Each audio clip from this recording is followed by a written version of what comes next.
আপনার সন্তান যখন টিনেজে পা দেয় তখন তার শরীরের পরিবর্তনগুলো আপনি দেখতে পান। ছেলের গলার স্বর বদলে যায়, মুখে গোঁফের রেখা দেখা দেয়, শরীরের লোম বাড়তে থাকে, শরীরের গঠন পরিবর্তিত হয়। মেয়েদের মাসিক শুরু হয়, শরীরের বিভিন্ন পরিবর্তন নিয়ে তারা সচেতন হয়ে ওঠে। কিন্তু শরীরের এই পরিবর্তনগুলো আমরা দেখতে পেলেও তার মনের ভেতরে যে পরিবর্তনগুলো ঘটছে সেগুলোর অনেকটাই আমরা দেখতে পাই না। এই সময় নিজের শরীর নিয়ে সচেতনতা বাড়ে, নিজের একটা ব্যক্তিগত জগৎ তৈরি হয়, বাবা মায়ের কাছ থেকে কিছুটা স্বাধীনতা চাইতে পারে। আবার একই সঙ্গে বাবা মায়ের ভালোবাসা, নিরাপত্তা ও স্বীকৃতিও তার প্রয়োজন হয়। এই বয়সে কারো প্রতি আকর্ষণ তৈরি হতে পারে, যৌন অনুভূতিও স্বাভাবিকভাবেই তৈরি হতে পারে। কিন্তু এসব নিয়ে অনেক টিনেজাররা বাবা মায়ের সঙ্গে কথা বলতে পারে না, কারণ তারা ভয় পায়। বাবা মা হয়তো বকবেন, হাসবেন, বিচার করবেন, কিংবা বিষয়টিকে লজ্জার কিছু মনে করবেন। আর এখানেই অনেক বাবা মা একটু অস্বস্তিতে পড়ে যান। এসব নিয়ে সন্তানের সঙ্গে কথা বলবো কিভাবে, কি বলবো, আদৌ বলবো কিনা। কিন্তু আপনি যদি না বলেন, আপনার সন্তান থেমে থাকবে না। সে জানবে বন্ধুর কাছ থেকে, ইন্টারনেট থেকে, সামাজিক যোগাযোগ মাধ্যম থেকে, কিংবা এমন কারো কাছ থেকে যে হয়তো নিজেই সঠিক তথ্য জানে না। তাই সন্তানের শরীরের পরিবর্তন, আবেগ, আকর্ষণ, ব্যক্তিগত সীমারেখা, নিরাপত্তা ও যৌন অনুভূতি এসব বিষয়ে বয়স উপযোগী, বৈজ্ঞানিক ও দায়িত্বশীলভাবে কথা বলা জরুরি। যৌনতা নিয়ে কথা বলা মানে সন্তানকে কোনো কাজে উৎসাহিত করা নয়, বরং সঠিক তথ্য দেয়া, নিজের শরীরকে বোঝানো, অন্যের সীমারেখাকে সম্মান করতে শেখানো এবং ভুল তথ্য ও ঝুঁকি থেকে তাকে নিরাপদ রাখা। তাহলে টিনেজ সন্তানের সঙ্গে সুসম্পর্ক তৈরি করবেন কিভাবে? প্রথমেই বুঝতে হবে সে আর ছোট্ট শিশুটি নেই, আবার পুরোপুরি প্রাপ্তবয়স্কও নয়। সে এমন একটা সময়ের মধ্যে দিয়ে যাচ্ছে যখন সে একদিকে স্বাধীনতা চাইছে, অন্যদিকে আপনার ভালোবাসা ও নিরাপত্তাও চাইছে। তাই এই বয়সে তাকে সবসময় ছোট শিশুর মতো নিয়ন্ত্রণ করতে গেলে বরং দূরত্ব আরও বেড়ে যেতে পারে। বন্ধুত্বপূর্ণ সম্পর্ক হঠাৎ তৈরি হয় না। অনেক বাবা মা সন্তান টিনেজে পৌঁছানোর পর ভাবেন এখন তার সঙ্গে বন্ধুর মতো সম্পর্ক তৈরি করতে হবে। কিন্তু এতদিন যদি সম্পর্কটা মূলত নির্দেশ, শাসন আর অভিভাবক সুলভ দূরত্বের মধ্যে থাকে, তাহলে হঠাৎ করে বন্ধুত্বপূর্ণ সম্পর্ক তৈরি করা কঠিন। কারণ বন্ধুত্বপূর্ণ সম্পর্ক তৈরি হয় ধীরে ধীরে। সন্তানকে বড় করতে করতেই তার সঙ্গে সম্পর্ক তৈরি করতে হয়। সে ছোট থাকতে আপনি যেভাবে তার সঙ্গে আচরণ করেছেন, সে বড় হওয়ার সঙ্গে সঙ্গে সেই আচরণেও পরিবর্তন আনতে হবে। ছোট শিশুকে হয়তো আপনি বলে দিয়েছেন কখন ঘুমাবে, কখন পড়বে, কি খাবে, কোথায় যাবে, কিন্তু টিনেজে এসে সব কিছু বলে দেওয়ার পরিবর্তে তার মতামত জানতে হবে। কিছু বিষয়ে তাকে সিদ্ধান্ত নেওয়ার সুযোগ দিতে হবে। তাকে বোঝাতে হবে সে শুধু পরিবারের সন্তান নয়, পরিবারের একজন গুরুত্বপূর্ণ সদস্য।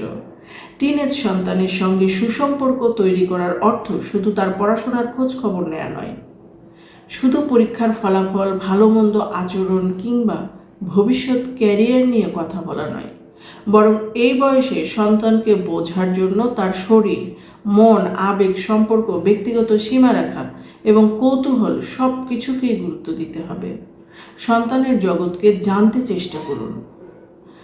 আপনার সন্তান কি গান শুনছে, কি ভিডিও দেখছে, কোন খেলায় আগ্রহী, কোন বিষয় নিয়ে উত্তেজিত হচ্ছে, বন্ধুদের সঙ্গে কি নিয়ে কথা বলছে, এসব বিষয়ে আগ্রহ দেখান। এর অর্থ এই নয় যে তার প্রতিটি পছন্দ আপনাকে পছন্দ করতেই হবে। আপনার কাজ হলো আগে বোঝা, কারণ একজন কিশোর যখন অনুভব করে যে বাবা মা শুধু তাকে নিয়ন্ত্রণ করতে চান না, তাকে বুঝতেও চান, তখন তার সঙ্গে যোগাযোগের সুযোগ তৈরি হয়। আপনি তার পছন্দের কোনো গান পছন্দ নাও করতে পারেন, তবু বলতে পারেন এই গানটা তোমার এত ভালো লাগে কেন, আমাকে একটু বোঝাও তো। এই একটি প্রশ্নই হয়তো একটা আলাপের দরজা খুলে দিতে পারে। নিজের কথাও শেয়ার করুন। একটা বিষয় আমরা অনেক সময় ভুলে যাই, আমরা সন্তানকে সবসময় প্রশ্ন করি, আজ কি করছো, পড়াশোনা কতটুকু হলো, এর বদলে নিজের কথাও বলুন। আপনার ছোটবেলার কোনো ঘটনা, কোনো ভুল, কোনো ভয়, কোনো মজার অভিজ্ঞতা তার সঙ্গে শেয়ার করুন। আপনার ছোটোখাটো সমস্যার কথা তাকে বলতে পারেন, তার মতামত চাইতে পারেন। হয়তো আপনি তার পরামর্শ গ্রহণ করবেন না, কিন্তু তার মতামত চাওয়াটাই তাকে বুঝিয়ে দিবে পরিবারে তার কথার গুরুত্ব আছে। এতে সে নিজেকে পরিবারের বাইরে বা বিচ্ছিন্ন একজন মানুষ না ভেবে পরিবারের একজন গুরুত্বপূর্ণ সদস্য হিসেবে ভাবতে শিখবে। এছাড়াও সে বুঝবে বাবা মাও মানুষ, তাদেরও অনুভূতি আছে, ভুল হয়, ভয় হয়, দুশ্চিন্তা হয়, আর এই জায়গা থেকেই ধীরে ধীরে তৈরি হয় বন্ধুত্বপূর্ণ সম্পর্ক। সন্তানের কথা শুনুন। কিশোর সন্তান যখন কোনো সমস্যা নিয়ে আপনার কাছে আসে, তখন আমাদের স্বাভাবিক প্রবণতা হলো সঙ্গে সঙ্গে সমাধান দেয়া। সে বলল, আমার বন্ধুর সঙ্গে ঝামেলা হয়েছে। আমরা বলি, ওর সঙ্গে মিশবে না। সে বলল, আমার চেহারাটা ভালো না, চুলগুলো কেমন জানি। আমরা বলি, না না, তুমি এত সুন্দর দেখতে, এসব বলছো কেন? আমরা হয়তো তার ভালোর জন্যই বলছি, কিন্তু সঙ্গে সঙ্গে বলার চেয়ে তার কোথায় সমস্যা তা আগে শুনুন। চুলের কাট পছন্দ হচ্ছে না, নাকি মুখে ব্রণের কারণে চেহারা ভালো লাগছে না, সেটা জানার ও বোঝার চেষ্টা করুন। তার অনুভূতিকে স্বীকৃতি দিন। এখানে একটা বিষয় পরিষ্কার করা দরকার। সন্তানের অনুভূতিকে স্বীকৃতি দেওয়া মানে তার প্রতিটি আচরণকে সঠিক বলে মেনে নেওয়া নয়। তার শরীর নিয়ে হাসাহাসি করবেন না। টিনেজে শরীর দ্রুত পরিবর্তিত হয়। ছেলের মুখে গোফের রেখা দেখা দিয়েছে, শরীরে লোম বেড়েছে, গলার স্বর বদলে গেছে। বাড়ির সবাই মিলে যদি সেটা নিয়ে হাসাহাসি করে, আমাদের কাছে সেটা হয়তো নিছক মজা, কিন্তু সন্তানের কাছে বিষয়টি অপমানজনক হয়ে উঠতে পারে। পিরিয়ড শুরু হওয়া কোনো লজ্জার বিষয় নয়, এটি বয়ঃসন্ধির স্বাভাবিক শরীরবৃত্তীয় পরিবর্তনের অংশ। এটা লুকানোর বা গোপন করার কিছু নেই। সন্তানকে তার শরীর নিয়ে লজ্জা না দিয়ে বরং বুঝতে সাহায্য করুন, তার শরীরে যা ঘটছে তা স্বাভাবিক। যৌন অনুভূতি নিয়ে বয়স উপযোগীভাবে কথা বলুন। এটি অনেক বাবা মায়ের জন্য সবচেয়ে অস্বস্তিকর বিষয়, কিন্তু সত্যিটা হলো বয়ঃসন্ধিতে হরমোনগত ও শারীরিক পরিবর্তনের সঙ্গে যৌন অনুভূতিও কারো প্রতি আকর্ষণ তৈরি হওয়া স্বাভাবিক মানবিক বিকাশের অংশ হতে পারে। এ নিয়ে সন্তানকে লজ্জা দেয়া, ভয় দেখানো বা এমনভাবে কথা বলা ঠিক নয় যেন যৌন অনুভূতি নিজেই কোনো অপরাধ। বরং তাকে বয়স উপযোগী, বৈজ্ঞানিক ও দায়িত্বশীল তথ্য দিতে হবে। শরীরের পরিবর্তন কিভাবে হয়, ব্যক্তিগত সীমারেখা কি, অন্যের সীমারেখাকে কিভাবে সম্মান করতে হয়, সম্মতি কি, অনলাইনে কি ধরনের ঝুঁকি থাকতে পারে, এসব বিষয়ে ধীরে ধীরে কথা বলা দরকার।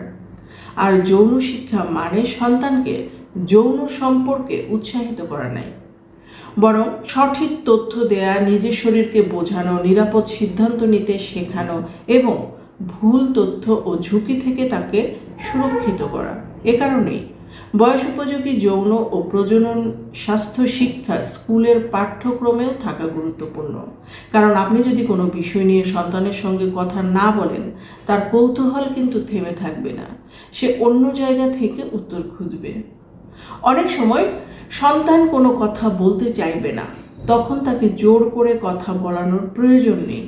আরেকটা বিষয় আমরা অনেক সময় ভুলে যাই, সন্তানের সঙ্গে যোগাযোগ মানেই শুধু সমস্যা নিয়ে আলোচনা নয়।